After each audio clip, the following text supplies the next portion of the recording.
Hello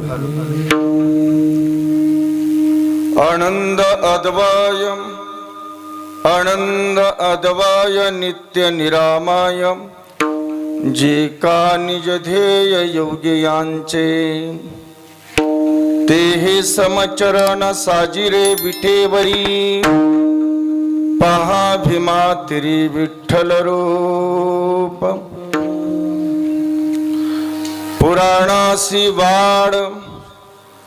पुराणासी वाड श्रुती नेनती पार ती झाली साकार पुंडलिका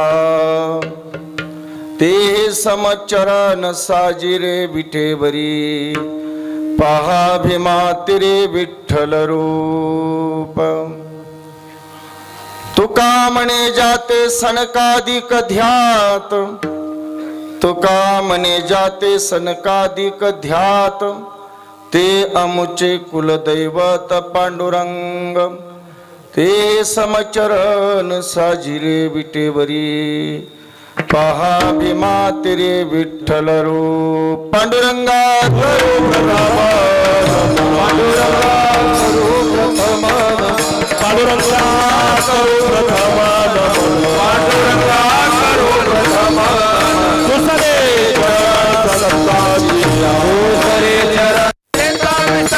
बाबाजी सद्गुरुदास तुका बाबाजी सद्गुरुदास तुका बाबाजी सद्गुरुदास तुका नमो ज्ञानेश्वरा नमो ज्ञानेश्वरा निवृत्ती उदारा सोपान देवा मुक्ताबाई नमो त्रिभुवन पावनी आद्यत्रय जननी देवाचिये मनोजवं मारुततुल्य वेगं जितेन्द्रियं बुद्धिमतां वरिष्ठं वातात्मजं वानरयोत मुख्यं श्रीरामदूतं शरणं प्रपद्ये लोकाभिरामं नरनरङ्गधीरं राजीवनेत्रं रघुवंशनाथं कारुण्यरूपं करुणाकरन्तं श्रीरामचन्द्रं शरणं प्रपद्ये नमामि शमीशान निर्वाणरूपं विभुं व्यापकं ब्रह्मवेदस्वरूपं निजं निर्गुणं निर्विकल्पं निरीहं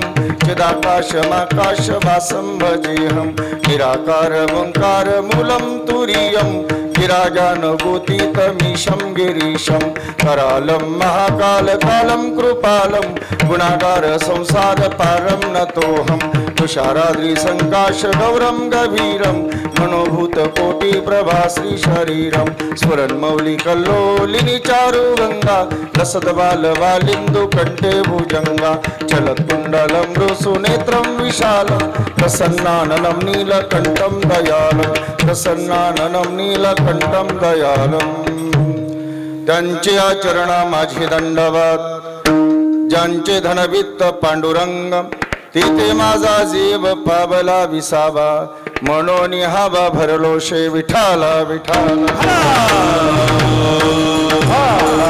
विठाला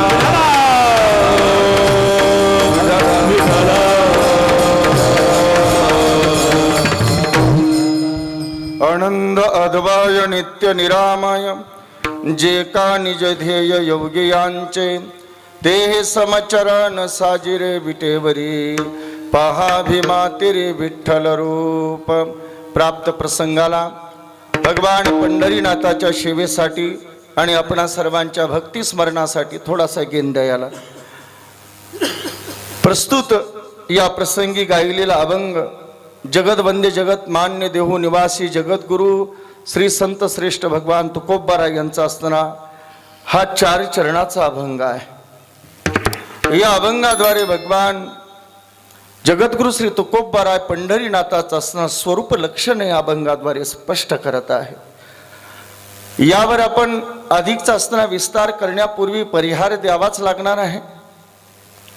आज तब्बल 3 वर्ष, हे 3रं वर्ष आहे बरोबर. वा, म्हणजे तीच खरं म्हणजे 42च म्हणायचं काम आहे, कारण की तीच परंपरा फक्त स्थलांतरित झाली. काय झाली आहे? फक्त स्थलांतरित झालेली आहे. आणि नवं ही जे काही स्थलांतराचं नूतनीकरण आहे याचं असतं हे 3रं वर्ष. तसं या परंपरेला 42 वर्ष पूर्ण झालेले आहेत. वा, आणि खरं म्हणजे अनेक परंपरा त्या ठिकाणी निर्माण होतात, पण सर्वात निर्माण होणं कठीण नसतं, पण ती टिकणं कठीण असतं. पण त्यामध्येही ती मोठं होणं तर अति कठीणच असतं. पण इथे असणाऱ्या बापूंच्या या त्यागामुळे आणि बापूंच्या असणाऱ्या या पारमार्थिक साधनेमुळे ही मोठे होणं म्हणजे काय आपल्यासाठी नवलाची गोष्ट निश्चितच नाही. कारण की बापूंनी ही परंपरा मोठी होणं, एक वेगळी परंपरा बापूंनी निर्माण केलेली आहे. आणि आज ही परंपरा आता इथे स्थिरावलेली आहे, म्हणजे ही अनंत चिरकालासाठी स्थिर झालेली आहे या निष्कामगडावर. मी याला सदैव निष्कामगड म्हणत असतो. कुणाला ते कोणता गड? विठ्ठलगड. कारण की माझ्या विठ्ठलाला सर्वात मोठी असणारी भक्ती आवडती ती निष्काम. कोणती आवडते? निष्काम निश्चळ विठ्ठली विश्वास. हे निष्काम हे लक्षण नसेल तर सर्व शास्त्राने त्या ठिकाणी स्पष्ट सांगितलं तुमचं बाकी सगळं पाखंड आहे, व्यवहार आहे. तो काय आहे? व्यवहार आहे. म्हणून हा गड निष्कामतेचा गड आहे. मी प्रत्येक वर्षी असताना उल्लेख करत आलेलोच आहे की अनेक ठिकाणी असताना पाहायला मिळतंय आपल्याला. बाबांनो, आपल्या आशीर्वादाने मी जवळपास सर्व देशामध्ये आतापर्यंत क्वचित एखादं राज्य आहे की तिथं गेलो नाही कार्यक्रमाच्या निमित्ताने. कारण की मी हिंदी आणि मराठी दोन्ही कार्यक्रम करतो कथेचे, त्यामुळे दोन्ही सगळ्या राज्यामध्ये जाणं होतं. अनेक साधू संतांच्या संगतीमध्ये राहिलो. मी कुणाची आलोचना करत नाही किंवा त्या ठिकाणी कोणाला बोल लावणं हा माझा उद्देश नाही. परंतु वस्तुस्थिती सांगत असताना परिस्थिती सांगावी लागेल, तेव्हा वस्तुस्थिती सांगता येईल. मी आज जे काही आखाड्याचे अनेक साधू जे काही आपले मोठे तुम्ही कुंभ वगैरे म्हणतात ना, या कुंभाचे जे अध्यक्ष होते सागरानंद सरस्वती यांच्याबरोबरही बऱ्याच दिवस राहिलेलो आहे. त्या निमित्ताने अनेक शेकडो आणि हजारो आश्रमामध्ये मी गेलो, हजारो त्या ठिकाणी, आणि संस्थानं पाहिली. पण मला कुणाला नाव नाही ठेवायचं, पण आमचं जे आहे तेही मग सांगणं कर्तव्य आहे. पण एक सांगू का, सगळीकडे पहिला चलतो तो पैशाचा पूर आणि नंतर चलतो माणसाचा. कोणता? माणसाचा. अशी ही संस्थानं मी पाहिली. म्हणले ही जमीन कुणाची आहे? म्हणले ही 100 एकर जमीन म्हणले आमच्या संस्थांची. म्हणले संस्थान करतंय काय? म्हणले काय माहिती. काय या गोष्टीची आम्हाला नोंद घ्यावीच लागेल. 12 महिन्याला गावामध्ये जर एकदा सप्ताह उभा राहिला तर आम्ही 1000 नाही तर 1200 नाही तर 2000 रुपये त्याला दान देतो आणि 1500 प्रश्न करतो. बरोबर आहे? ते सुद्धा देत असताना आम्हाला जीवावर जातं. पण तुमच्या माहितीच तो सांगतो, मी बापूंच्या नागपूर मध्य प्रदेश इथपर्यंत तारखा घेतल्या. ते लोक ते म्हणत महाराज 700 किलोमीटरहून येणार आहेत ते, आणि डिझेल बी नाही, हे असं कसं? मी म्हणलं ते तसंच आहे. काय वस्तुस्थिती आहे काय? बरोबर. एखाद्याच्या कुंकुटिळ्याला जर एखादा चालला शेजारी आणि त्याच्याकडे गाडी असावं, घे तुझी गाडी. पंपावर गेलं की त्याच्या तोंडाकडे बघते, ह्याच्या पुरीच्या कुंकुटेळ्याला चाललोय, मग डिझेल टाकतोय का मला टाकावं लागतं. ही वस्तुस्थिती आहे. पण समाजासाठी एक सांगू का, केवळ डिझेल तिथं जाणं, बिदागी न घेणं इथपर्यंत हे मर्यादित राहत नाही का. झालेला खर्च आपण केवळ पाहतो, पण बापू स्वतःच्या उद्योगामध्ये जो काही समजा त्यांचा जो दुकानी आहे, शेती आहे, याच्यामध्ये नसल्यामुळे होणारं नुकसान कुणाच्या नावावर लिहायचं. समाजाकडे जाणारा आणि आपण आपल्या स्वस्थानावर नाहीत यापासून होणारा नुकसान, या दोन्हीचं कॅल्क्युलेशन जर केलं तर हे आपल्या डोक्याच्या बाहेर का. म्हणून त्यांच्याबद्दल आपण न बोललेलं म्हणून मी हा म्हणत असतो, हा निष्कामतेचा गड आहे. म्हणून बापूंबद्दल बोलावं असताना तितकं कमीच आहे. आपले ते प्रत्यक्ष उदाहरण आहेत. म्हणून असताना बापूंच्या चरणी साष्टांग प्रणाम करतो. आणि आपली सर्व जी काही महाराज मंडळात नावं सगळ्याचे मला माहिती नाहीत, बापू नंतर घेतीलच. फक्त दोघांची माहिती आहेत, आमचे बाबासाहेब महाराज आणि हनुमंत महाराज, बरोबर आहे का. आणि इकडे माधव महाराज, कोणाचं नाव माहिती नाही, हां डोरले ना नाही. हां सगळ्यांना असताना माझा प्रेमपूर्वक नमस्कार. तुम्हाला सगळ्यांना सुद्धा खाली जे आहेत आमचे दादा वगैरे बसलेले, आबा सगळी मंडळी, या सर्वांना आदरपूर्वक नमस्कार. आमचे वादक आहेत, सुंदर अशा प्रकारचा साऊंड सिस्टम आहे. हे स्वरूप आता खूप लवकर मोठं होणार आहे. विठ्ठल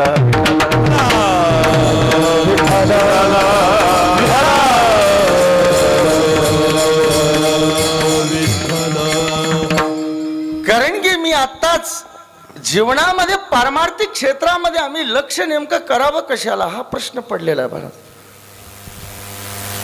वैभवामधून परमार्थिकी, परमार्थातून वैभव काय, ज्यामध्ये निष्कामता नाही तो व्यवहार आहे. भले ते भगवंताचं नामही असो, काय तो व्यवहार आहे, तो व्यापार आहे, ती देवाणघेवाण. प्रत्येक मला एक सांगा, निष्काम भक्ती करणं एवढं सोपी गोष्ट नाही आहे. आम्ही पंढरीनाथाच्या जेव्हा चरणावर जातो ना, किराणा दुकानदार एवढी लिस्ट घेऊन जातो मनामध्ये. हा आणि तिथल्या असणाऱ्या त्या चौकीदाराने जर आम्हाला ओढलंच कमरेला धरून, तो माग सरत सरत कळणं, पण घराने सांगतच सरतो. मला एक म्हणायचंय, खरंच सांगण्याची गरज आहे का हो त्याला. एवढं तर आम्हाला माहिती आहे ना की तो सर्व जाणतो आहे, तो सर्व व्यापी आहे, बरोबर आहे ना. जर हा विश्वास नसेल तर आम्ही सारखं जरी देवाचं नाव जरी घेतलं तरी त्याचा काय उपयोग आहे. सर्व जाणता आहे. अणु रेणू या थोकडा तुका आकाशा एवढा, तो अणु रेणू पेक्षाही तो लहान आहे का. म्हणून तो भक्तांच्या हृदय संपुष्टामध्ये राहतो. तो किती लहान आहे. संपुष्टाची व्याख्या करत असताना शास्त्रकार काहींनी अशी मतं मांडले, संपुष्ट कशाला म्हणायचं काय. ते म्हणले संपुष्ट म्हणजे एक जे काही तुमचं कुसळ असतं ना, कुसळ कशाचं कुसळ, हे माळावर येत असेल ना कुसळ गवत तुमच्याकडे, या कुसळाचं टोक, या टोकाचे 18 पद्म तुकडे केल्यानंतर जो उरलेला हिस्सा उरतो, 18 पद्म म्हणतोय मी. किती. एकक, दशक, पुढं शतक, पुन्हा सहस्त्र, दशसहस्त्र, पुन्हा लक्ष, पुन्हा दशलक्ष. दशलक्षानंतर काय आहे, 1 कोटी, बरोबर आहे ना. कोटी नंतर 10 कोटी, बरोबर आहे का ना. पुन्हा अब्ज, बरोबर आहे ना. पुन्हा 10 अब्ज, बरोबर आहे का नाही. 10 अब्जानंतर काय खर्व, बर का. पुन्हा 10 खर्व, 10 खर्वानंतर नील, त्यानंतर दशनील, दशनील नंतर पद्म. किती लागते, 16 शून्य लागते एकावर. किती तुम्ही बोटाव मोजीच होते, किती शून्य लागतात एकावर. 18 पद्म एका कुसळाच्या टोकाचे तुकडे केल्यानंतर शिल्लक राहणारा अवशेष आहे. इतकं हृदय संपुष्ट बारीक आहे आणि त्या हृदय संपुष्टामध्ये राहणारा माझा पंढरीनाथ आहे. तो जर त्याच्या हृदयामध्ये इतक्या सूक्ष्म अतिसूक्ष्म ठिकाणी राहू शकतो तर तुझी भावना जाणू शकत नाही का तू? आणि मग तुझी जर भावना जाणत असेल तर त्याला मागायची गरज काय? आणि जर त्याला मागायचीच गरज पडत असेल, तो भावनाच जाणत नसेल, तर त्याच्या पाया पडून तरी उपयोग काय? आमची सर्व अविश्वासी भक्ती आहे. ज्या भक्तीमध्ये निष्कामता नाही त्याच्यावर पहिला दोषारोप लागतो तो म्हणजे अविश्वासाचा. आणि जिथं अविश्वास आहे त्याला आम्हाला भक्ती म्हणता येणार नाही. तो व्यापार आहे, तो व्यवहार आहे. हा, तुम्ही हे करा मग मी हे करेन. बापू, दुसरा एक मुद्दा माझ्या लक्षामध्ये आला. आम्ही सगळे व्यापारी आहोत, मी त्याच्यामध्ये आलो. मला बाजूला ठेवून कसं चालेल? मारते न बुटानं काही काय माझं. भक्तिशास्त्रामध्ये किंवा अध्यात्मिक शास्त्रामध्ये 3 गोष्टी महत्वाच्या आहेत. या 3 गोष्टी ज्या कोण्या तरी जर तुम्ही स्थानामध्ये बसत असाल तर ईश्वराचे भक्त आहेत आणि त्याच्याकडे तुमची वाटचाल आहे असं म्हणता येईल. कोणती? भक्ती, ज्ञान आणि वैराग्य. भक्ती ते नमन, वैराग्य तो त्याग. भक्ती ते नमन, वैराग्य तो त्याग. वैराग्य तो त्याग.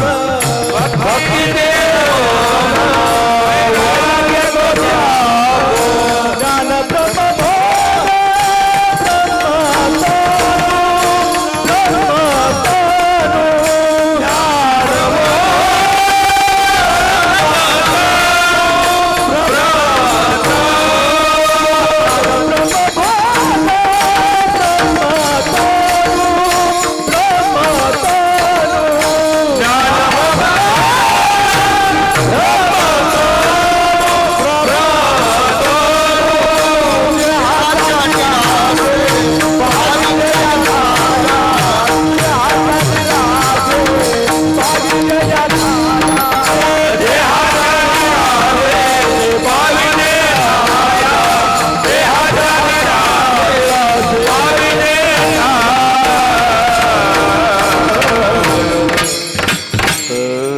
भक्ती ते नमन, वैराग्य तो त्याग, ज्ञान ब्रह्मी भोग ब्रह्म तणू.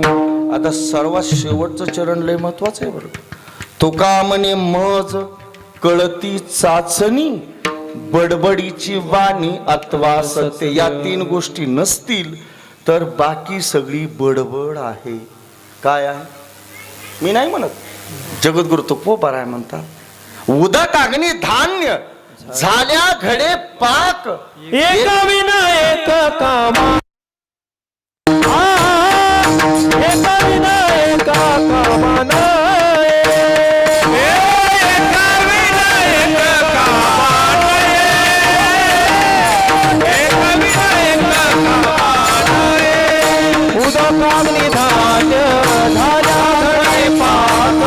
उदक अग्नी धान्य झाल्या घडे पाक. उदक अग्नी धान्य झाल्या घडे पाक. उदक अग्नी धान्य झाल्या घडे पाक. एका विना एक कामाना. एका विना एक कामाना. एका विना एक कामाना. एका विना एक कामाना.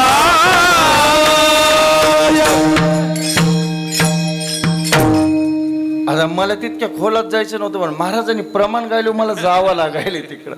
काय नाही तर माझ्या लक्षात आहे ना. म्हणजे काय बघा, ह्या 3 शिवाय पक्वान्न सिद्ध होत नाही. आम्हाला पक्वान म्हणजे ते शिरा पंक्तीचा म्हणत नाही मी. हे पक्वान्न कशाचं आहे? आम्हाला अध्यात्म शक्तीचं म्हणा, मुक्तीचं म्हणा, भक्तीचं म्हणा, ईश्वर प्राप्तीचं म्हणा. काय हे पक्वान सिद्ध होणार आहे का? नाही.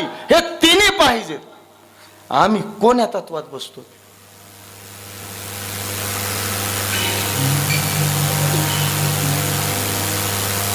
मी सांगतो एक्याही तत्वात बसत नाही आणि स्वतःला महाराज म्हणून घेतो.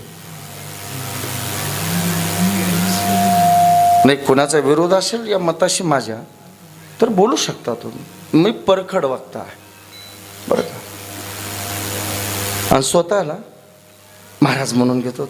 बरोबर कशाची? अरे एकही तत्व आम्ही त्याच्यामध्ये अंगीकारलं नाही.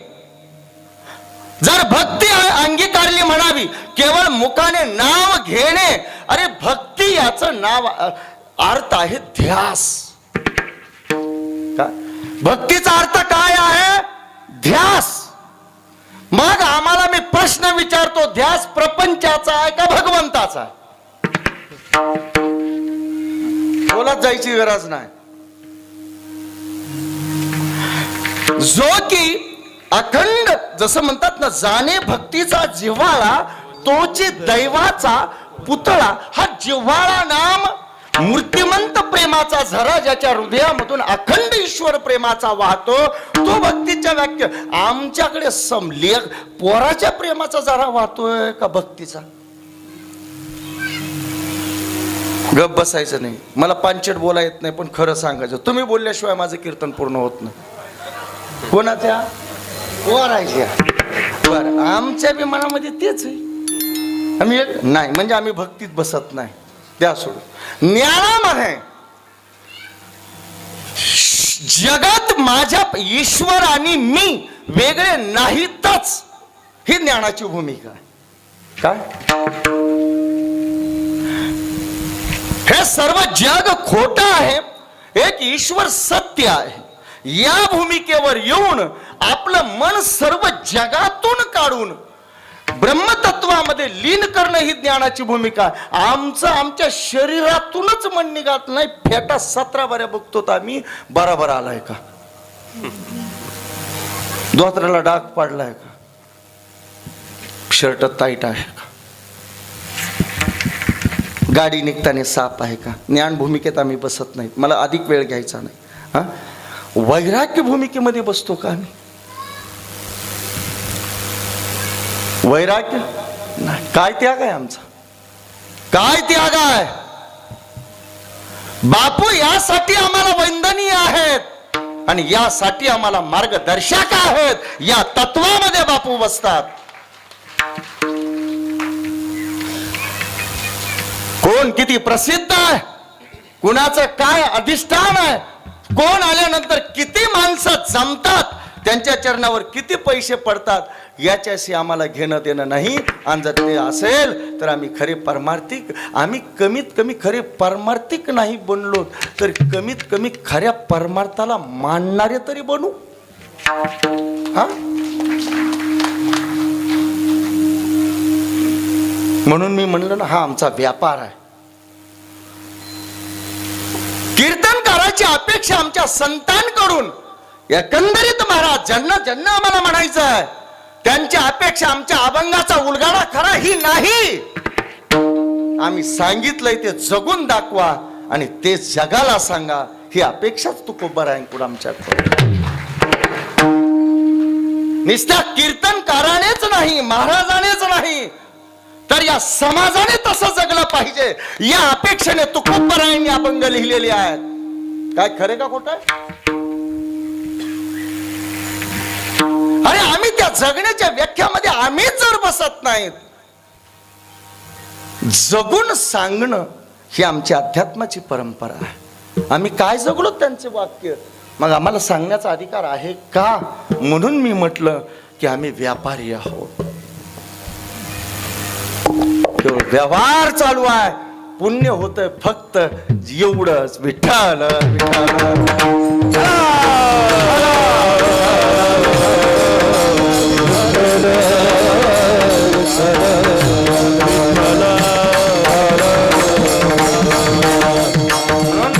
आश्चर्य वाटतं आज बापूंबद्दल कोणी सांगू की रुपये काय. आज एक जण मला म्हणतो होता, बापू तुझे लक्ष बी घेत नाही. आणि मी म्हणलं नाही, म्हणलं ना बाबा, बरं पाया पडलेले, मी म्हणलं ते बी नाही. खरोखरच खूप मोठा त्याग आहे. एक सांगू का, त्यागाशिवाय जीवनामध्ये शांती नाही. मला म्हणायचं कोणतं तरी कर्तृत्व जगून दाखवल्याशिवाय या जीवनाचंही कल्याण नाही. आणि बापूंनी जे तत्व स्वीकारलं ते जगता आहेत, यापेक्षा आमच्यासमोर मोठा आदर्श असण्याची काही गरज नाही त्यागासाठी. हा, हे वास्तव आहे. जीवनामध्ये आम्ही सुखाच्या पाठीमागे लागलेलो आहोत. कशाच्या? सुखाच्या. पण जो सांगतोय त्यालाच माहिती नाही सुख कशामध्ये. पण विश्वास कशावरून करा? विश्वास कशावरून करा की तो सुख आहे? जर विश्वास करायला गेलो की महाराज सांगतोय त्याच्यात सुख आहे, मग पैसे कसे घेतोय? नुसतंच म्हणायचं तेने विन जीवा सुख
येरती माईक दुःखाची सुटली का आम्हाला?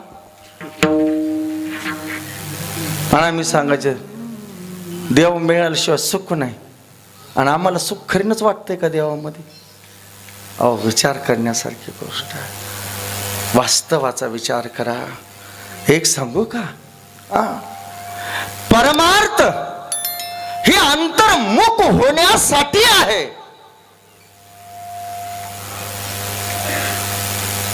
परमार्थ कशासाठी आहे? आज आध्यात्मिक परंपरा बहिर्मुख बनत चाललेली आहे. मला एक सांगा, कीर्तनकाराकडून हसवण्याची अपेक्षा ठेवणं आणि कीर्तनकाराने हसवणं हे बहिर्मुक्तेचं लक्षण आहे का अंतर्मुक्तेचं? एवढंच उत्तर द्या. मग कसं म्हणता येईल आम्हाला ती कीर्तन परंपरा? परमार्थ जोपर्यंत आम्ही सुधारणार नाही, एवढंच लक्षामध्ये घ्या. शांत बसून तुकोबार यांचा अभंग वाचणे यांचं काय म्हणणं याच्यात? अरे मी म्हणतो हा नाही पटला ना, दुसरा घ्या. नाही गडे आपल्या मापात बसत अभंग हे तो नाही बसत, त्याच्या पुढचा घ्या. 4000 अभंग आहे. जो सगळ्यात सोपा वाटतोय ना तुम्हाला, त्या एका अभंगावर जीवनामध्ये अंतर्मुख बना. तुमचं कल्याण झाल्याशिवाय राहणार नाही. साधन आहे. आम्ही दिशाभर काढलेले जोडी देवाचे चरण.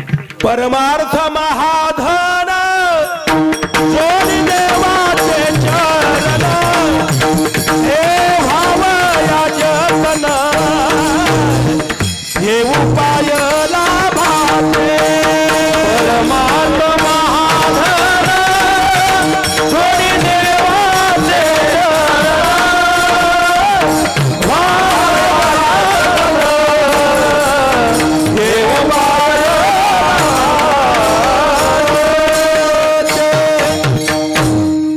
आम्ही वेगळ्याच धनाच्या पाठीमागे लागलो आहे का नाही? आम्हाला पैशाचं धन पाहिजे. अरे हे इथं चलतंय बाबा, हो पुन्हा नाही चलत. संतांनी कमवलं ते परमार्थ हे महाधन. काय बऱ्याच ठिकाणी असं होतं, कधी कधी माणसं म्हणतो लय मोठा सप्ताह झाला, लयच त्यानं खर्च केला, लयच दान केलं. हां बरोबर आहे का? महत्वाचं किती मोठं झालं याला किंमत नाही, ते कुठून आलं याला किंमत आहे मग काय. म्हणून तो तुकोबराने स्पष्ट लिहिलं, जोडून या धन, याला अंडरलाईन करा. कुठं जोडून या धन, कुठं उत्तम आणि उदास विचारे वेच करी. ते उत्तम व्यवहाराने मार्गाने आलेलं पाहिजे, मग त्याच्यामध्ये उदास वृत्ती पाहिजे, तर त्याला अर्थ आहे. नुसतं वरच्यावर नाही. सुख आम्हाला असं मिळणार नाही. आम्ही अंतर्मुख जोपर्यंत बनणार नाहीत, जोपर्यंत आमची वृत्ती त्या परमात्म्याशी निगडीत होणार नाही, तोपर्यंत आम्ही सुखी होणार नाही. का तर सगळं बाबांनो हे काय जगत आहे, सगळे प्रमाण माहिती आहेत आपल्याला. का दुःख बांधवडी आहे हा संसार, दुःख बांधवडी आहे हा संसार, बांधवडी आहे हा संसार, बांधवडी आहे हा संसार. सुखाचा विचार नाही कोठे, सुखा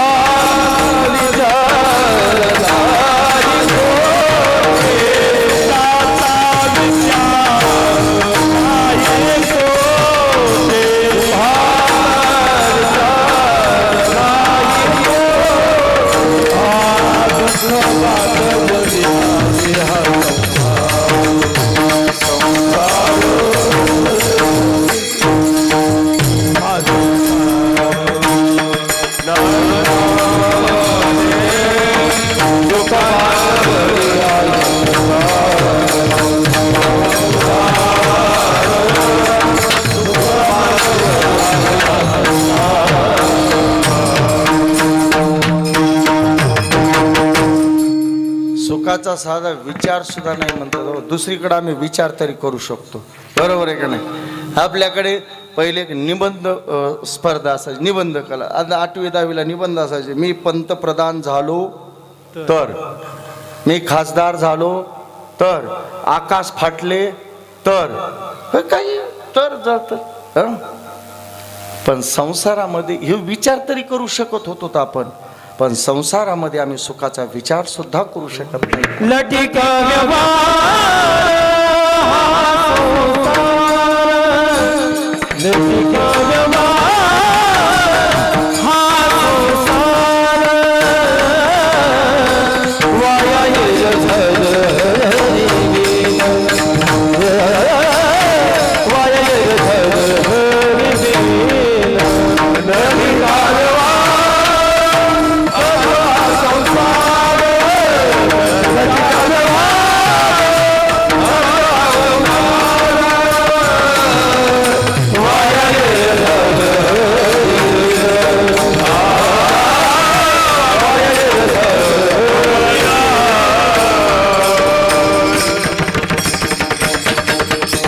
आम्ही सुखासाठी व्याकुळ आहोत,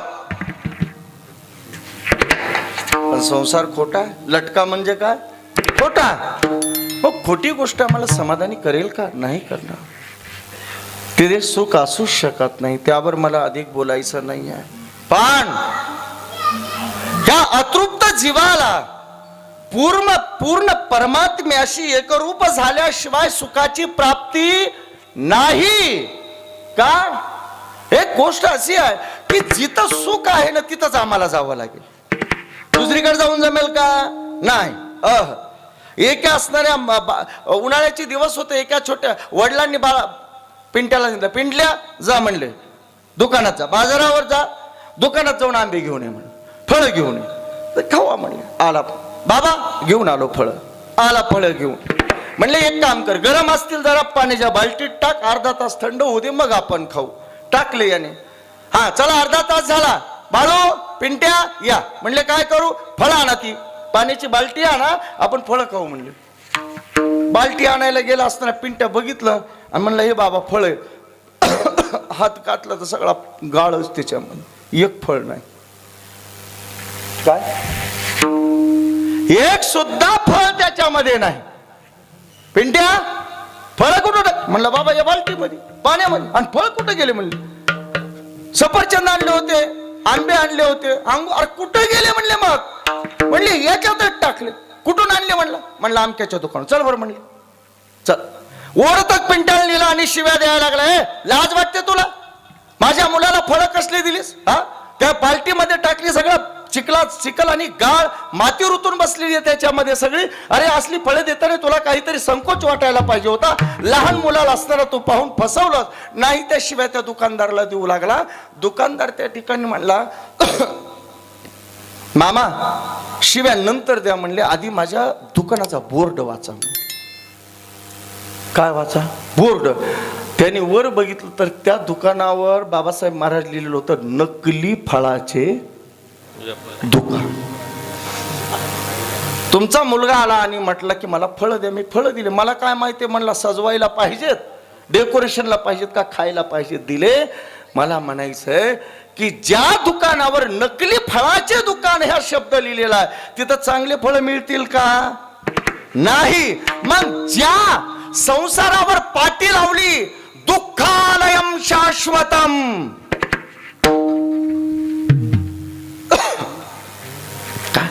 अरे जे ज्याचं घर आहे तेच मिळेल. हा दुःखाचं आलय म्हणजे घर. दुःखालयम आलय म्हणजे काय घर. हे दुःखाचं घर हे आहे संसार. मग इथे सुख मिळेल का. नाही. सर्व सुखाची आशा जन्म गेला.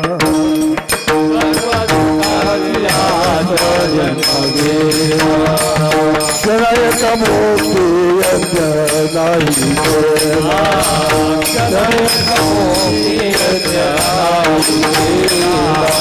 हिंडता देशासील पावला.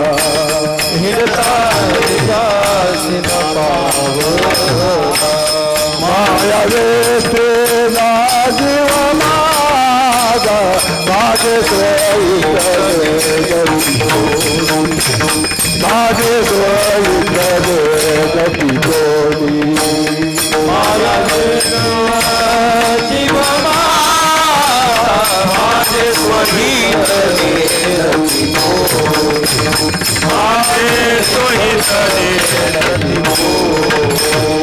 सर्व सुखाची आशा जन्म गेला. मुक्ती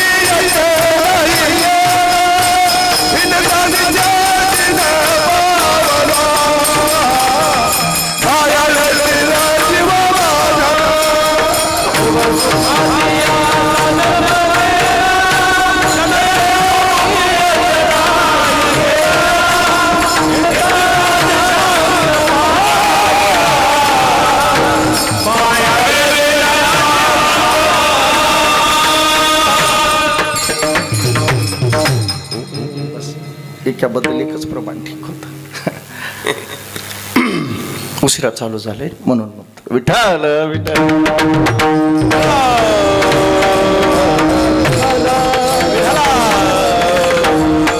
आमचा आशेमध्ये सुखाचा जन्म जातो पण सुख मिळालं का नाही. माझा मुद्दा तो मागचा आहे पण माझा त्याच्या पुढचा मुद्दा आहे की सुख इथं नाहीच तर मिळेल कुठं. आशा धरली का नाही धरली का. काय जिथे नाहीच ते मिळणार आहे कुठे. मग कुठे फक्त सुख आहे भगवंताच्या चरणी. सर्व सुखाचे आगार किंवा सर्व सुखाचे आगर. सुखरूपाय साखोन तुझे सांगा माझ्या पांडुरंगा.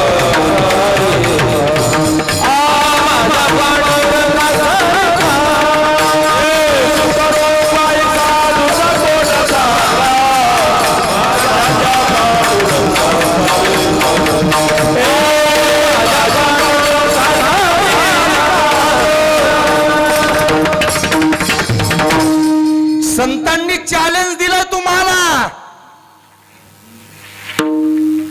सांगा म्हणतात माझ्या पांडुरंगा वाचून कुठे सुख आहे. सांगा. नाही सांगू शकलं कुणी.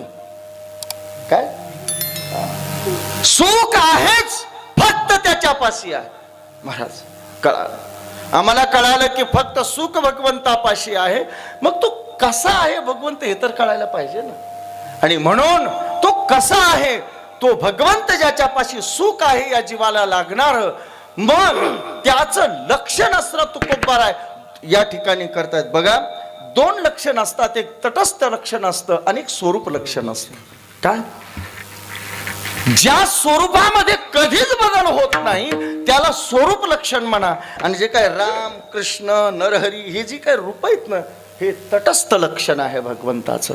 म्हणून या अभंगाद्वारे जगद्गुरु तुकोबाराय माझ्या पंढरीनाथाच्या स्वरूप लक्षणाचं सुंदर वर्णन अभंगाच्या पहिल्या आनंद अद्वय नित्य निरामय, आनंद अद्वय नित्य निरामय, जे निज ध्येय योगियाचे, जे निज ध्येय योगियाचे, आनंदमय नित्य निरामय, आनंदमय नित्य निरामय, जे निज ध्येय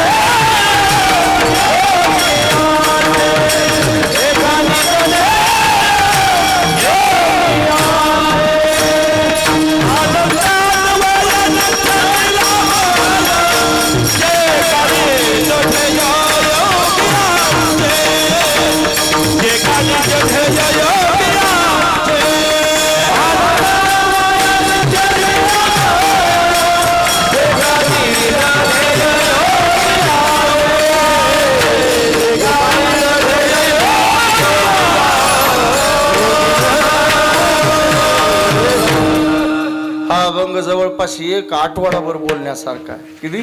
एक आठवडाभर. पण आपल्याकडे वेळ आहे का? नाही. सगळं 30 मिनिटामध्ये सगळं उरकायचं आपल्याला. लक्षण करताना सांगतात की तो कसा आहे. कसा आहे तो? आनंद पहिलं लक्षण करतात माझ्या पंढरीनाथाचं. आनंद एक संका. आनंद ही अवस्था सुखाच्या वरची आहे.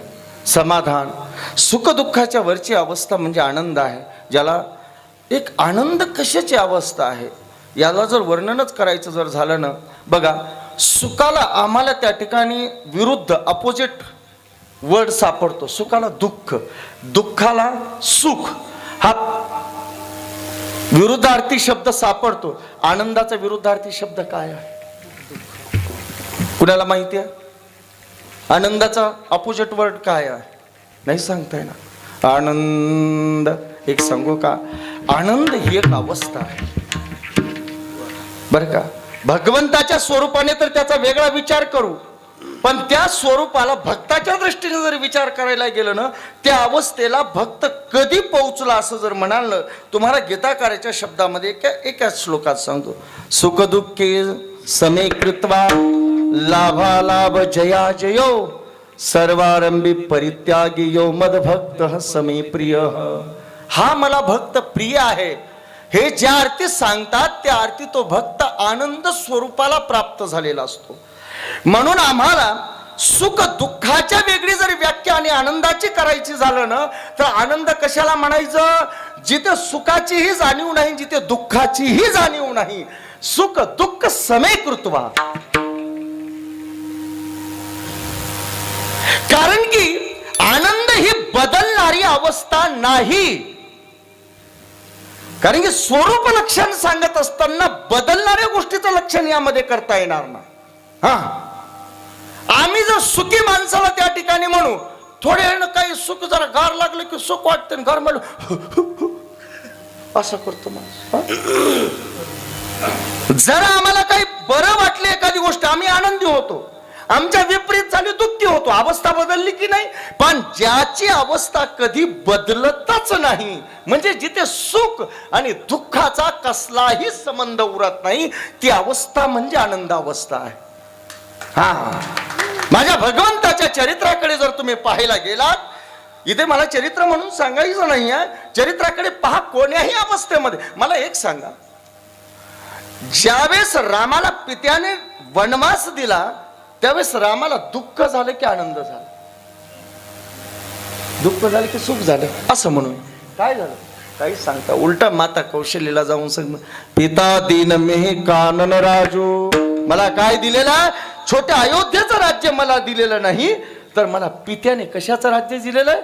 मोठ्या असणाऱ्या समग्र वनाचं राज्य मला दिलेलं आहे. मला वाटतं आम्हाला असा पिता जर वनाचं राज्य देणारा असता तर पहिले आम्ही बुटाला खिळे ठोकून आणले असते. काय कशासाठी आणले असते काय सांगायची गरज आहे का? जीवनामध्ये दुःख मला म्हणायचं ती अवस्था आहे.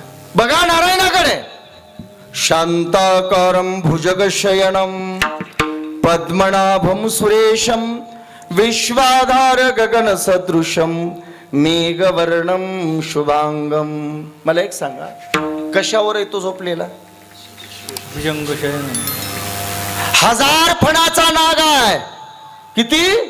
छोटा मोठा असणार नाही, गवत्या साप नाही आहे किंवा ते असणार आपल्याकडे नाही का. कोणते साप म्हणायचे ते?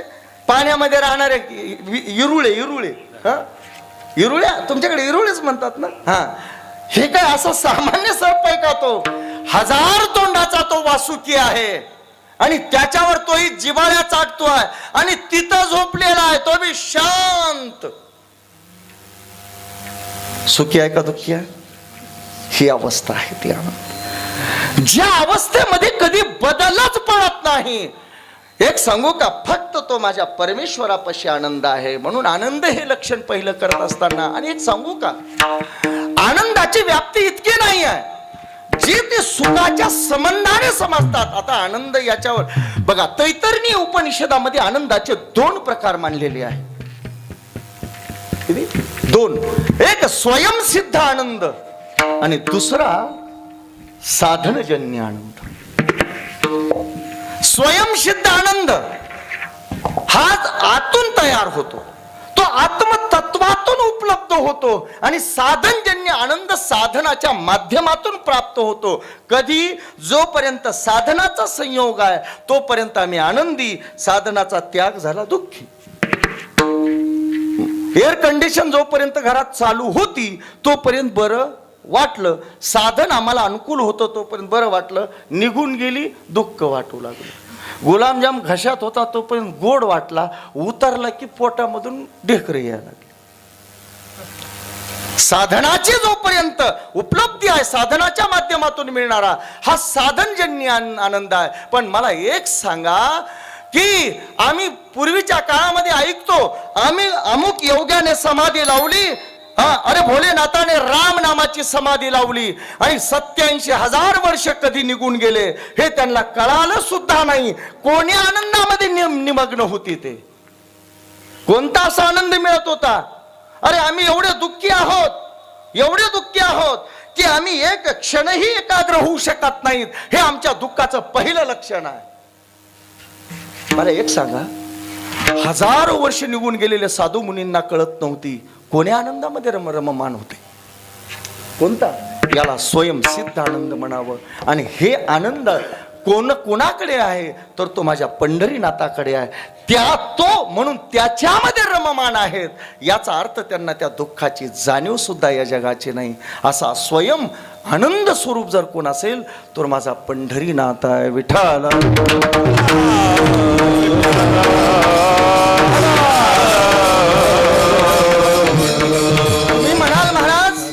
स्वयंसिद्ध आनंद तो तर ठीक आहे, पण साधनजन्य आनंद गुलाबजाम गिळूस तर का होईना पण बरं वाटत होतं. हे कुठून आला? विषयानंद म्हणा, त्याला साधनजन्य आनंद म्हणा. आम्हाला कधी कधी विषयामध्ये सुद्धा आनंद वाटतो ना. काय एक सांगू का तुम्हाला, विषयामध्ये आनंद ज्यावेळेस आमचं विषयी कांक्षेने मन व्याकुळ होतं त्यावेळेस आमचं मन चंचल होतं. काय होतं? चंचल. आणि जेव्हा त्याचा भोग आम्ही त्या आनंदाचा म्हणून घ्यायला सुरुवात करतो त्यावेळेस काही क्षण आम्हाला ते एकाग्र मन झालेलं असतं आणि एकाग्र वृत्तीमध्ये त्या भगवंताचाच आनंद तिथं प्रतिभाषित झालेला असतो. झाला स्वयमेव पांडुरंग, झाला स्वयमेव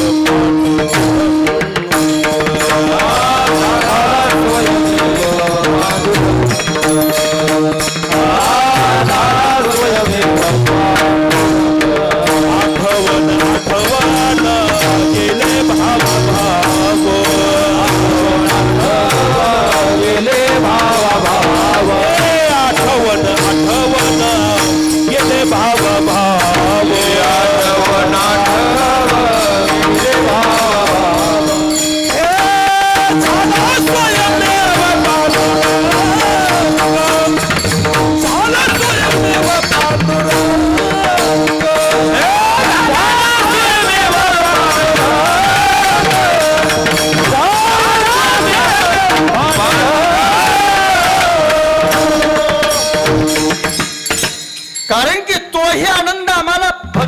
सुखाच्या संबंधानेच होतो.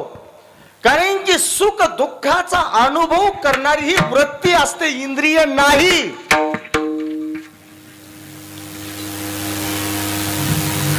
भोग त्या ठिकाणी इंद्रिय घेतात, पण त्याचा अनुभव ही वृत्ती करत असते. काय ठेच पायाला लागली, त्याचं सुख किंवा दुःख कुठं होतं? वृत्तीला होतं. सुख दुःखाचा अनुभव ही वृत्ती, आणि वृत्तीमध्ये ते परमार्थ तत्व असल्यामुळे त्याचा अनुभव आम्हाला होतो. ही जर मला एक म्हणायचं, जर ही वृत्ती क्षीण झाली, एखादा माणूस कोमात गेला, त्याला खाऊ घातल्यावर आनंद होतो का? नाही. म्हणून विषयामध्ये आणि जगामध्ये असणारा सुद्धा आनंद हे परमेश्वरामुळेच आहे. आता थांबा, तुम्हाला एक उदाहरण देतो. मला एक सांगा, गुलाबजाम गोड आहे का साखर गोड? गुलाबजाम गोड नाही. शिरा गोड आहे का? शिरा गोड असतो का? कसा असतो? गोड. हा. बर्फी कशी असते? गोड. गुलाबजामू गोड. पुन्हा काय राहिले गोड पदार्थ? बुंदी गोड. बरोबर आहे, सगळे गोड आहेत. साखर गोड. मग आता सगळेच गोड आहेत, तुम्ही कसे मग हे सगळेच गोड आहेत का साखर गोड आहे? का बरं? बाकीचे काय आंबट आहेत का? साखरेमुळे. उत्तर मिळालं. कारण की यांना गोडी कुणामुळे आहे? साखरेमुळे. या सर्वांना गोडी जी आहे, गोड तुम्हाला गुलाबजाम आहे, गोड बर्फी आहे, गोड बुंदी आहे, रबडी आहे, कोणत्याही म्हणा गोडी जी जी असेल, ते सगळे जरी गोड असले तरीही ते कुणा याच्यातली जर साखर गुलाबजामू मध्ये पाकात जर गुलाबजामून टाकलाच नाही तर गोड आहे का? बुंदी नाही टाकली गोड आहे का? म्हणजे ह्या सगळ्या पदार्थ गोड जरी असले तरी या पदार्थातली गोडी सुद्धा साखरेमुळे आहे. म्हणून तुम्हाला विषयामध्ये जरी आनंद वाटत असला तरी तोही माझ्या भगवंतामुळेच आहे. या जगाम फक्त कोण असेल सुखरूप आणि आनंद स्वरूप, तर केवळ माझा पंढरीनाथ आहे. आणि म्हणून जर आम्ही त्याच्यामध्ये रममाण झालो ना, तर शिल्लक काही राहत नाही, फक्त आनंद शिल्लक राहतो. हा, जसं की म्हणतात ना, पाण्यावर तरंग कशाचे येतील? पाण्याचे. तसे आनंदावर तरंग कशाचे येतील? उन्मी. कशाच्या? आनंदाचे. आनंदाची डोही आनंद तरंग, आनंदाची डोही आनंद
पण पहिलं लक्षण करतात आनंद, दुसरं करतात अद्वय. काय लक्षण करतात? अद्वय. अद्वय म्हणजे भेद रहित आहे. भेद नाही त्याच्यामध्ये, बरं का? भेद दिसतोय पण तो भेद रहित आहे बाबांनो. हा, कारण की भेद करत असताना एक सांगू का तुम्हाला, भेद करायचा झाला तर तो वेगळा असावा लागतो. परमेश्वर वेगळा नाही आहे, तो भेद रहित आहे. त्याच्यामध्ये आम्हाला भेद करताच येणार नाही. का करता येणार नाही? पहिली गोष्ट तर अशी आहे की जग हे सत्य नाही, ते भाषित आहे. काय आहे? ते सत्य नाही आहे, केवळ त्याचा आम्हाला भास होतो आहे. भास.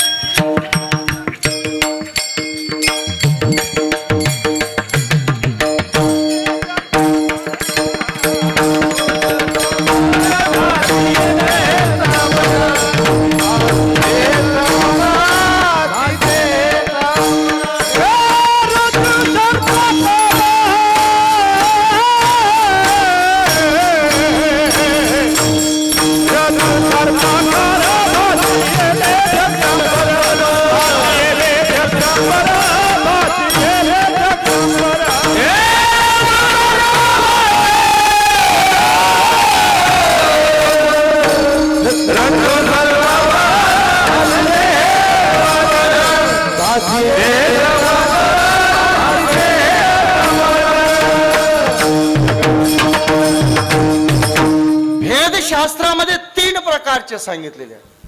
पहिला स्वगत, दुसरा स्वजाती भेद आणि तिसरा विजाती भेद.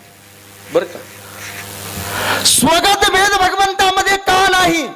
स्वगत भेद म्हणजे स्वतःमध्ये असणारे भेद, याला स्वगत. एका स्थानावर आपलं शरीर आहे, याच्यामध्ये भेद आहे का नाही? हा पाय आहे, हा हात आहे, हा कान आहे, हा डोळा आहे, याला काय म्हणायचं? स्वगत भेद.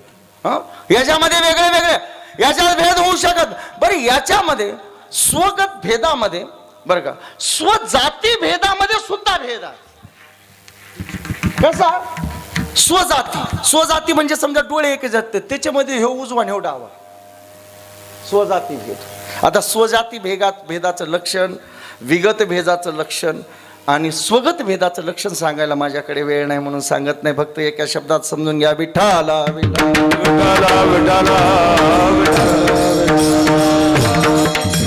भगवंताला स्वगत भेद नाही. का नाही? त्याचं कारण आहे की भगवंतामध्ये भेद कसा करणार. एक उदाहरण सांगतो तुम्हाला बरं का. ज्यावेळेस रामायणामध्ये वालीला बाण मारला आणि वाली धारातीर्थी पडल्या गेला. धारातीर्थी पडल्यानंतर वालीने प्रश्न केला, रामा असा लपून व्याधासारखा बाण मारून तू माझा प्राण घेतलेला आहेस, हा? काय माझा काय दोष होता? काय मी तुझा गुन्हा केलेला? प्रश्न बरोबर होता. तू मला पापी म्हणतो, आज काय पाप केलं मी? अनेक संवाद आहेत त्यांचे, पण त्याच्यामधला मला फक्त मुद्दा एवढाच घ्यायचा आहे. त्यावेळेस जेव्हा हा विलापानी वाली करतोय ना, त्यावेळेस मात्र प्रश्न केला आणि रामप्रभू वालीला म्हणू लागले, वाली अरे तू किती पापी आहेस आणि किती अहंकारी आहेस, हे मला नको सांगू. म्हणजे काय अहंकार केला? अरे ज्यावेळेस तो युद्धाला निघाला ना,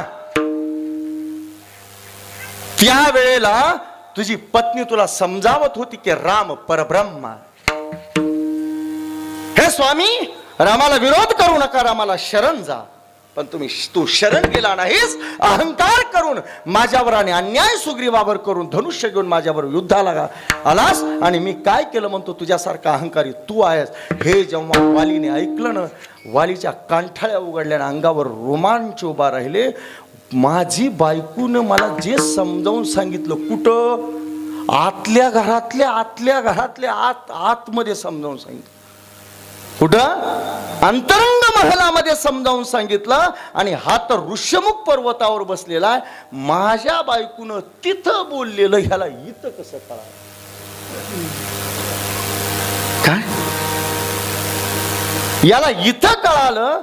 याचा अर्थ हा कोणी सामान्य नाही, हा साक्षात परब्रह्म. तेव्हा हात जोडले. म्हणून तिथं स्वामीजींनी वर्णन केले, बिनुपद चल ही सुनही बिनु काना, बिनुपद चल ही सुनही बिनु काना, बिनुपद चल ही सुनही बिनु काना,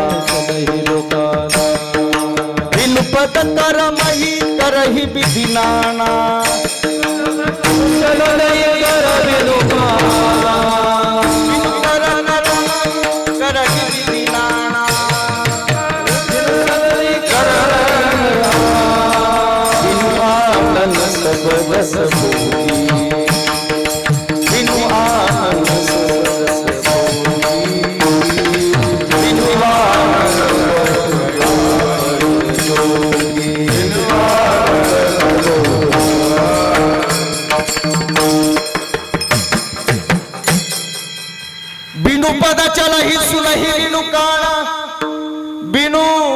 करम करही विधुनाना, बिनवानन सकल रस भोगी, बिनवानी बकता पड जोगी.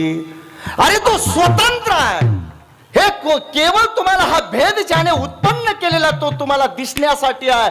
नाहीतर त्याला चालायला कोण्या पायाची गरज लागत नाही, त्याला ऐकण्यासाठी कानाची गरज लागत नाही.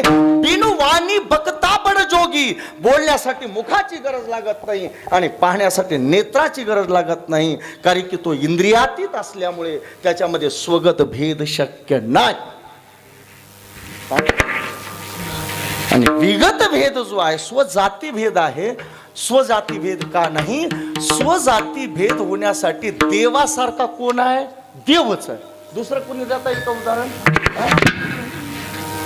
स्तुती आणि प्रथा बघा.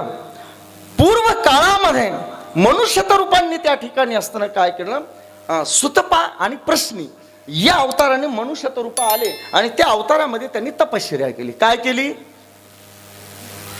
भगवान प्रगट झाले. म्हणले महाराज आम्हाला प्रसन्न आहात, एकच इच्छा आहे, तुमच्यासारखा पुत्र आम्हाला व्हावा. काय व्हावा? वरदान काय मागितलं? तुमच्यासारखा पुत्र. भगवंताने विचार केला, सगळीकडे बघितलं, म्हणले आपल्यासारखा कोण आहे नेमका? आपल्यासारखा कोण आहे? म्हणले जर आपल्यासारखा सापडला तर देता येईल पाठवून, जा बाबा त्यांचा मुलगा हो. भगवंताने जिकडे तिकडे पाहिलं पण त्यांच्यासारखा त्यांना कोणी दिसला नाही. मग त्यांना सांगितलं 3 वेळा मीच येणार, मीच येणार आणि मीच येणार. आणि म्हणून 3 वेळा यांच्या पोटी भगवंताने स्वतः अवतार ग्रहण केला. रामकृष्णाधिक अवतार असणारे ग्रहण केले. म्हणले माझ्यासारखा दुसरा कोणी नाही. म्हणजे मुलगा होऊन कोणाला यावं लागेल? मलाच यावं लागेल, कारण की भगवंतासारखा दुसरा कोणी नाही. म्हणून त्याच्यामध्ये स्वजाती भेद सुद्धा नाही. विठाल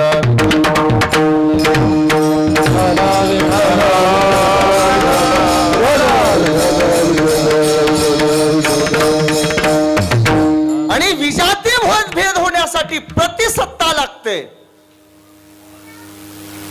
प्रतिसत्तेमध्ये एक सांगू का? कुणी म्हणत की महाराज प्रतिसत्तेमध्ये काय आहे? जगत आहे.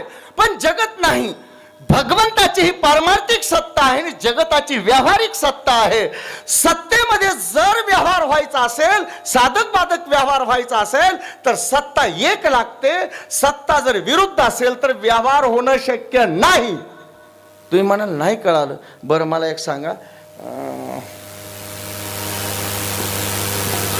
लग्नच होय ना एकाचं, इथं कुणी बिना लग्नाचा दिसानाच गेला, सगळेच झाले हाय का? तुम्ही महाराजाचं लग्नच व्हाय ना. बरं माफ करा बरं का, या वर्षी होऊन जाईल.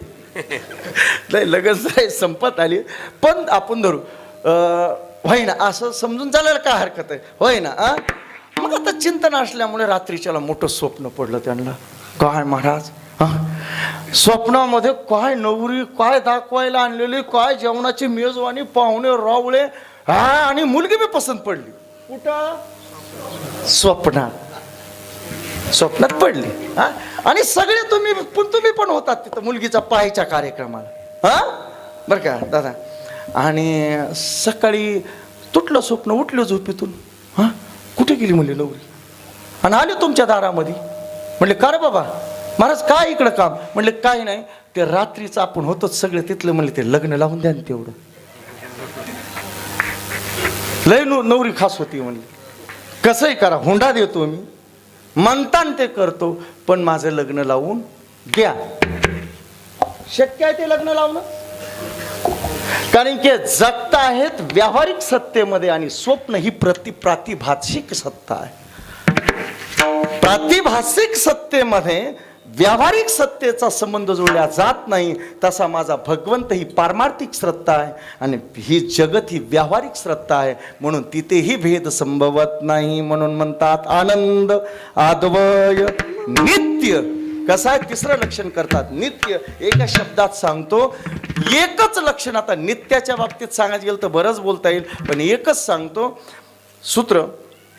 एकनाथी भागवतामध्ये नाथ महाराजांनी सांगितलेलं याचं सूत्र की ज्याला तिन्ही काळामध्ये नाही शब्द लागत नाही ते नित्य आहे. महाराज आता तुम्हीच राहते एवढं ओळख. याच्या अगोदर तुम्ही होतात? हा देह धरण्याच्या अगोदर नाही, माहिती आहे का? नाही. बरं, हे शरीर आहे आता सध्या आहेत. यानंतर राहाल का? कितीदा नाही शब्द लागला? 2दा. आहे शब्द कित्ता लागला? 1दा.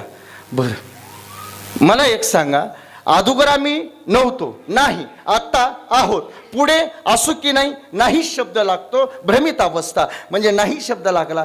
मला एक विचारायचं तुम्हाला, भगवंताची सत्ता आमच्या अगोदर होती का? आता आहे का? आम्ही गेल्यावर राहणार का? म्हणून तो नित्य आहे. विठ्ठल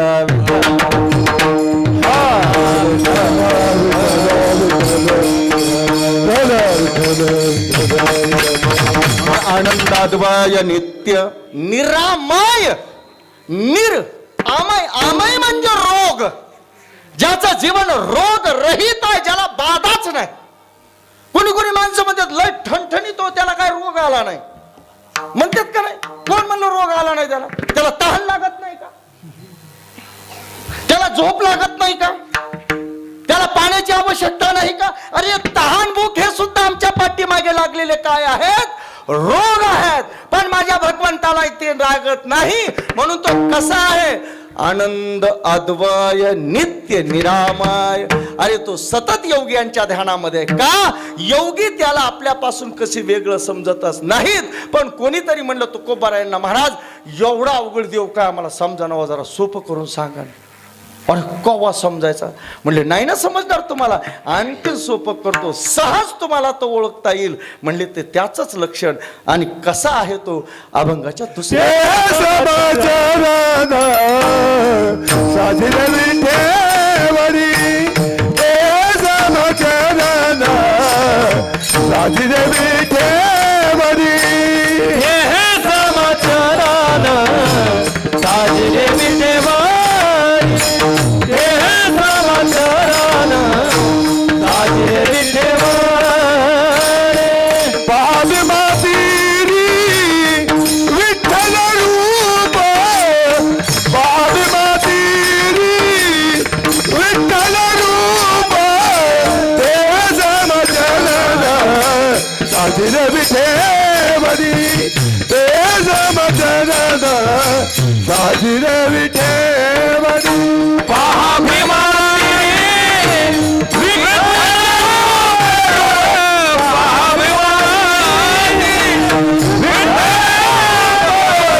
काय सोपा करून सांगितला तुकोबारायांनी. म्हणले आनंद अद्वय नित्य निरामय, जे का निजे ध्येय योगियांचे. म्हणले महाराज पण नाही कळाला आम्हाला.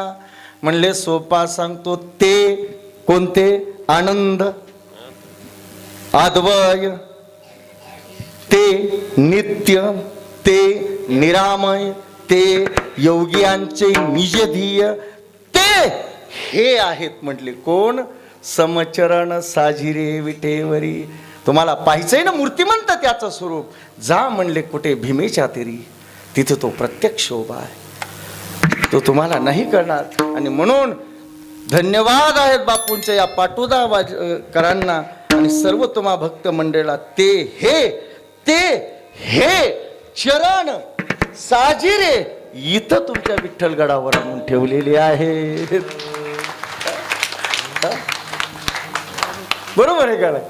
ते तुम्हाला एखादच भीमातीरी नाही जाता आलं बरं का? अडचण करू नका. तुम्ही म्हणाल कोणते महाराज?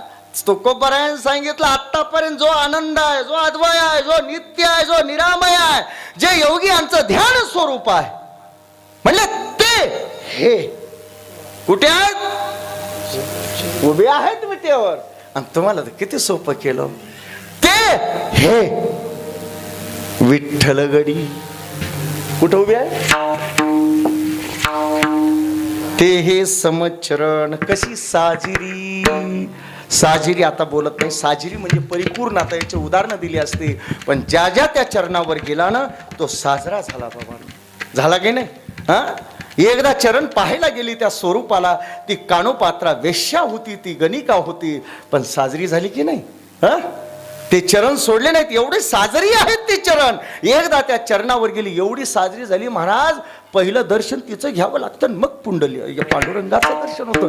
एवढं साजरे पण मिळालं का नाही मिळालं? अरे त्याच चरणाला आणि त्याच नामाला अनुसरला वाल्याचा वाल्मिक ऋषी झाला.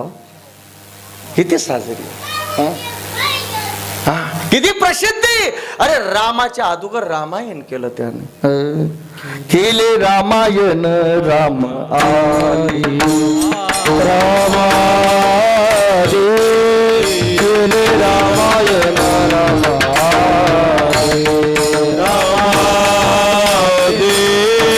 केले रामायण रामादी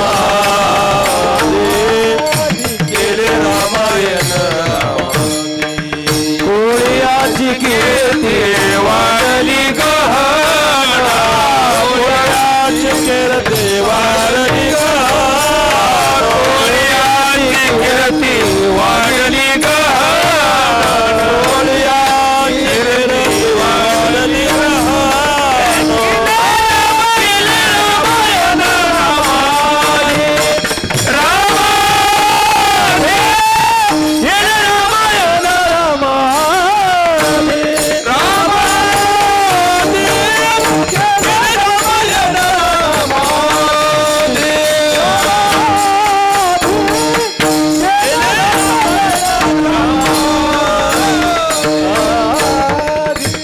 साजरी येत होती बघा ना. म्हणून म्हणतात ते हे समचरण साजिरे विटेवरी पहा भीमा तिरे विठ्ठल रूप विठोबा रघुमा.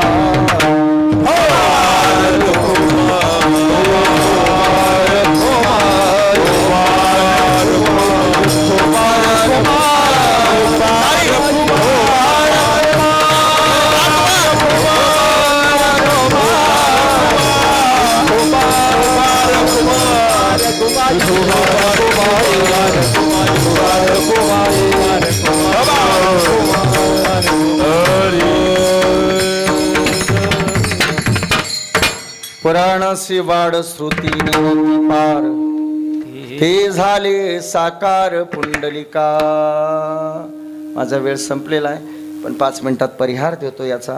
आणि सेवा आता किती बोला. पहिला दिवस होता, मला यायला उशीर झाला चालू झाला, पण पहिला दिवस म्हणलं की सगळं थोडं लेटच असतं की का नसतंय पहिला. पण तरी तुम्ही आलात. पुराणासी वाड त्याला जाणायला गेलात ना. श्रुती नेनती पार. श्रुतीलाही कळत नाही तो.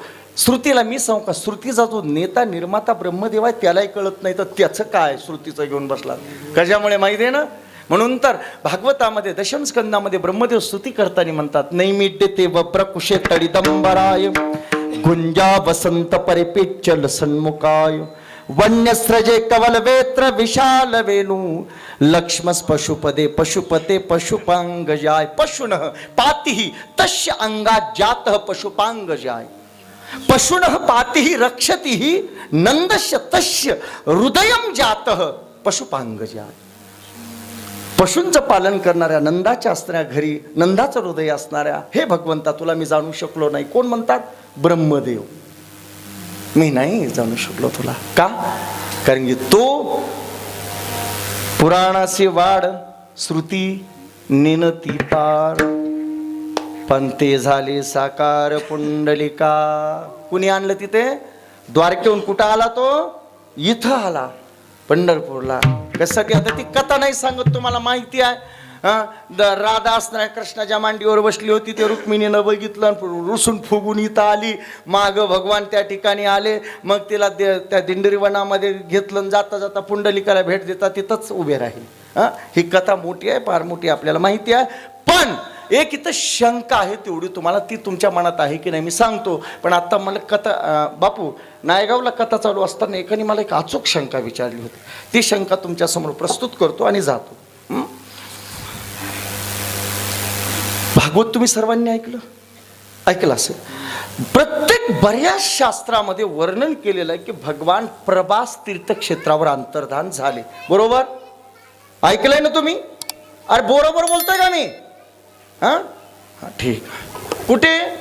त्याचा इसवी सन सुद्धा आहे 3102 चैत्र शुद्ध प्रतिपदा वार शुक्रवार दुपारी 2:27 आणि 30 सेकंदाने भगवान प्रभास क्षेत्रावर जरा नावाच्या व्याधाने बाण मारला आणि भगवान त्या ठिकाणी अंतर्धान झाले. याला 5128 वर्ष पूर्ण झाली. काय आणि इकडं आम्ही आरती बांधताना काय म्हणतो, योगी 28 विठेवरी वामांगे रुक्माये दिश दिव्य शोभा. कधी शंका नाही हे नेमकं खरं हे का ते काय खरं आहे सांगू, कोणतं खरं आहे ते. हां, मला एका म्हातारीने उठून प्रश्न विचारला कथेमध्ये, म्हणजे महाराज तेवढं सांगा म्हणलं ठीक आहे तेवढंच तुम्हाला 2 मिनिटात सांगतो. याचं गणित असं आहे बघा, सगळं नाही सांगत बसत. अनेक कल्पाचे प्रकार असताना सध्या श्वेत वाराह नावाचा कल्प चालू आहे. कोणता? श्वेत वाराह नावाचा कल्प आहे. एक कल्प म्हणजे एक ब्रह्मदेवाचा एक दिवस असतो. किती? एक. एका कल्पामध्ये परत गोष्ट सांगणार नाही, एका कल्पामध्ये 996 महाकल्प असतात. कॅल्क्युलेटर काटा कुणी म्हणजे तुम्हाला ते कळून जाईल बरं का. 396 महाकल्प असतात. 996, 300 नाही, 996 महाकल्प. मग महाकल्प कशाला म्हणायचं? महाकल्प बघा, 4,32,000 वर्षाचं कलियुग, 8,64,000 वर्षाचं द्वापार युग, 12,96,000 वर्षाचं त्रेतायुग आणि 17,28,000 वर्षाचं हे सत्ययुग. या 4 युगाची बेरीज किती होते? 43,20,000 वर्ष. आणि याला एक महायुग म्हणायचं. याला दुसरं काय म्हणा? चतुर्युगी म्हणा. अशा चतुर्युगी एका कल्पामध्ये किती असतात? 996. त्याही कशा असतात ते सांगतो तुम्हाला. त्याच्यामध्ये एक मन्वंतर, असे या कल्पामध्ये 14 मन्वंतर असतात. एका मन्वंतरामध्ये 71 चतुर्युगी असतात. किती?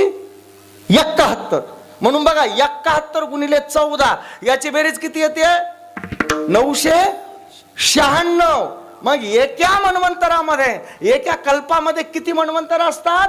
14. किती? 14 मन्वंतर. मग या एका मन्वंतराचा कालखंड आहे 71 महायुग, म्हणजे महाचतुर्युगी. किती झाले? 71. म्हणून एका कल्पामध्ये राम 996 वेळा अवतरित होतो.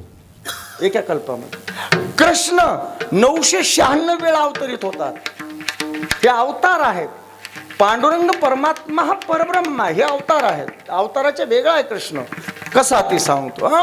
मग एका चतुर्युगी, एका मन्वंतरामध्ये 71 वेळा कृष्ण, 71 वेळा राम, सगळे अवतार 71 वेळा होतात. आता सध्या कोणता कल्प चालू आहे? श्वेत वाराह कल्प चालू आहे. आणि एका कल्पामध्ये 14 मनू असतात. त्याच्यामधला आत्ता सध्या चालू आहे तो 7व्या क्रमांकाचा मनू आहे. कितव्या?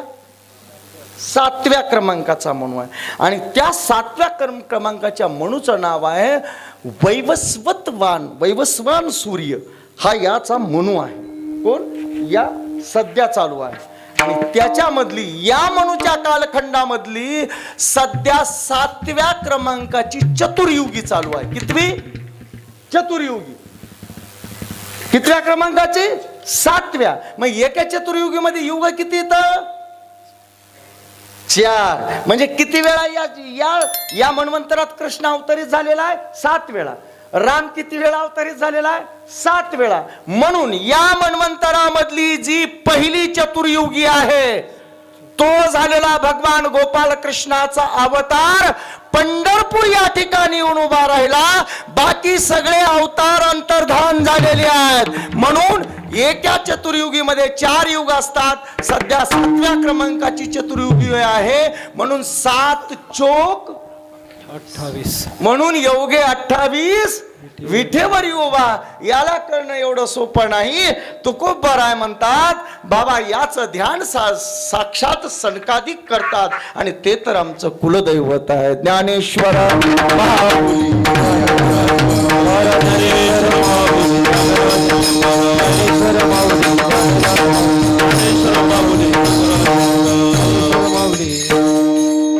तो का म्हणे त्या सनकादिक ध्यात ते आमुचे कुलदैवत पांडुरंग म्हणून याच ठिकाणी सेवा पूर्ण झाली. आता कसं सगळा अभंग सोडविणं काय शक्य आहे का? पण वेळेमध्ये 1-1.25 तास असताना बोलायला थोडा 15-20 मिनटं आपल्याला उशीर झाला चालू करायला. पण पहिला दिवस आहे. खूप सर्वांना माझा स्नेह नमस्कार. बापूंच्या चरणी असताना पुनश्च असताना या ठिकाणी प्रणाम. आपल्याला सर्वांना प्रेम. सगळी जी मंडळी आहे. आता प्रश्न राहिला उल्लेखाचा. बाप करणारच आहेत सगळ्याचा उल्लेख काय म्हणून आता मी डबल कशाला. पण पहिल्या दिवशी सुद्धा तुम्ही खूप साऱ्या संख्येने आलात. कसं आहे पहिला दिवस म्हणजे महत्त्वाचा मुद्दा असा आहे की पहिला दिवस गावातला सोपा. पण गावाच्या बाहेर थोडं कठीण जातं ना, बरोबर आहे की नाही. पण इतक्या गावाच्या बाहेर 1 किलोमीटर असताना सुद्धा तुम्ही आठवणीने या ठिकाणी आलात. तो बापूंचा स्नेह आहे. असा स्नेह बापूंचा आम्हा सर्वांना आणि तुम्हाला मिळत राहावं हीच सदकामना करूया. आणि याच ठिकाणी असताना मी माझ्या वाणीला विराम. विठ्ठल जय जय